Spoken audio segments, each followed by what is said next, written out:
The Heartland Ghost. It is considered not only the most haunted house in the state of Kansas, but also one of the country's most haunted places. The house is located at 508 North 2nd Street in Atchison, Kansas. It may not appear so, but the house is known for its frightening events, from apparitions to random fires, all of which have been reported by paranormal investigators and everyday visitors. This place is known to be terrifying on a whole new level. The Sallie house was constructed in 1867 for the Finney family, who lived there until Dr. Charles Finney, the last descendant, died in 1947. In the Sallie house, at least 4 members of the Finney family are documented to have died.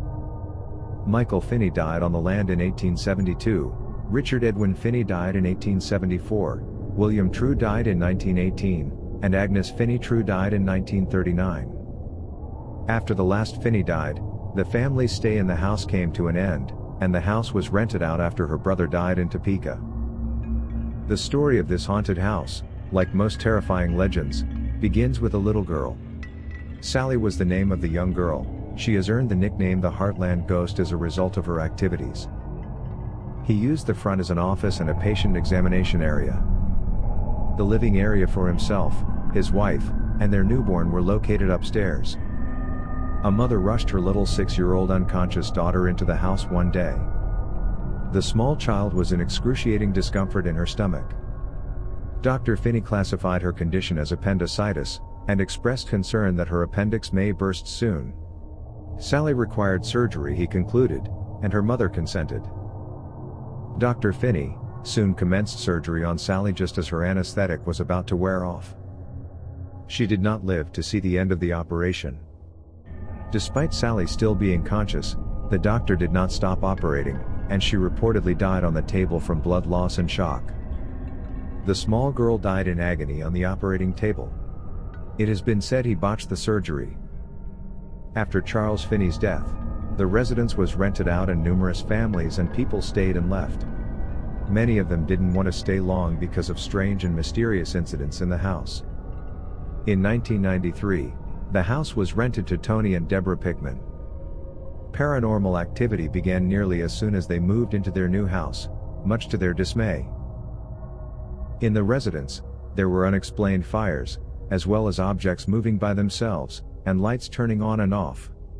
While photos were turned upside down and toys were flung around a bedroom, some items floated in the air. The nursery, in fact, is one of the most haunted rooms in the house. Unusual sounds, such as furniture moving around, even when nobody was in the room, disembodied voices, scratching coming from the walls, strange odors, chilly spots, and seeing ghostly apparitions were all reported by the family.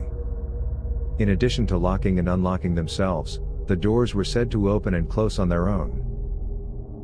In terms of the demonic presence, there were signs that rituals were once performed in the house, particularly in the basement. Those who have been in the basement report that an unknown power has thrown rocks and stones at them. After extensive investigations conducted by a Kansas paranormal group, it was discovered that Sallie wasn't the only ghost haunting the home. In addition to the girl named Sallie and the devil, the house is said to be haunted by several other spirits, including a young woman identified as Joanna Barnes, a relative of the doctor who conducted Sallie's surgery and who lived next door. One day Tony returned home from work on October 31, 1993, and went to the kitchen for a drink.